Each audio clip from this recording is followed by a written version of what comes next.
জি, আমি আমার হলো প্রশ্নটা হচ্ছে যে আমাদের বাংলাদেশে যে ব্যাংকগুলো আছে, জি ব্যাংকিং যে সিস্টেমটা, এখানে কি এমন কোন ব্যাংক আছে যেটা আসলে হালাল আমাদের ইসলামের শরীয়ত মোতাবেক? ধন্যবাদ আপনাকে। পেয়েছেন প্রশ্নটি? জি, এই প্রশ্নটি পেয়েছি। মানে তিনি বলেছেন যেটা, সেটা হচ্ছে যে বাংলাদেশে যে ব্যাংকিং সিস্টেম আছে সেখানে কি কোনো ব্যাংক আছে যেটা হালাল?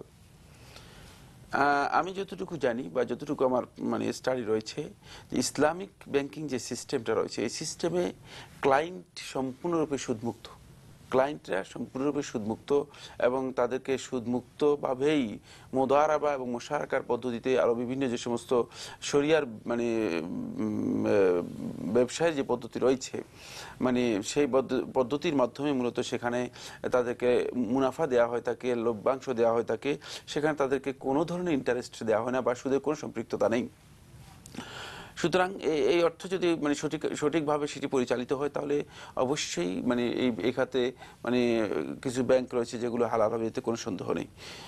যেহেতু সুদ এবং মানে লভ্যাংশ এই দুইয়ের মধ্যে কিন্তু বিশাল পার্থক্য, ব্যাপারটা এমন নয়, বরং একটা সূক্ষ্ম পার্থক্য রয়েছে এবং এই সূক্ষ্ম পার্থক্যটুকুই মূলত মানে লভ্যাংশকে হালাল করেছে সেটি ব্যবসায়ের ভিত্তিতে হওয়ার কারণে, আর সুদকে হারাম করেছে সেটি শুধুমাত্র মানে তরল সম্পদের উপর নির্ভর করে, মানে সেখানে ঋণের বিনিময়ে অতিরিক্ত গ্রহণ করার কারণে। সুতরাং এটি খুব বিশাল পার্থক্য নেই, মানে যার কারণে আপনি একবারে যে হ্যাঁ এভাবে পার্থক্য করা যায়, এটা খুব সূক্ষ্ম একটি পার্থক্য রয়েছে। তবে যে সমস্ত প্রতিষ্ঠান তারা শরিয়া মোতাবেক নিজেদেরকে ঘোষণা করেছে এবং তাদের যদি শরিয়া মানে বোর্ড থাকে এবং শরিয়া বোর্ড যদি তাদের এই সমস্ত কর্মকাণ্ড অ্যাক্টিভিটিস যেগুলো আছে অথবা তাদের যে সমস্ত প্রোগ্রামস আছে সেগুলোকে যদি শরিয়া বোর্ড পর্যবেক্ষণ রাখে এবং নিয়ন্ত্রণ করে, তাহলে সেখানে আমরা এটাকে হালাল ধরে নিতে হবে।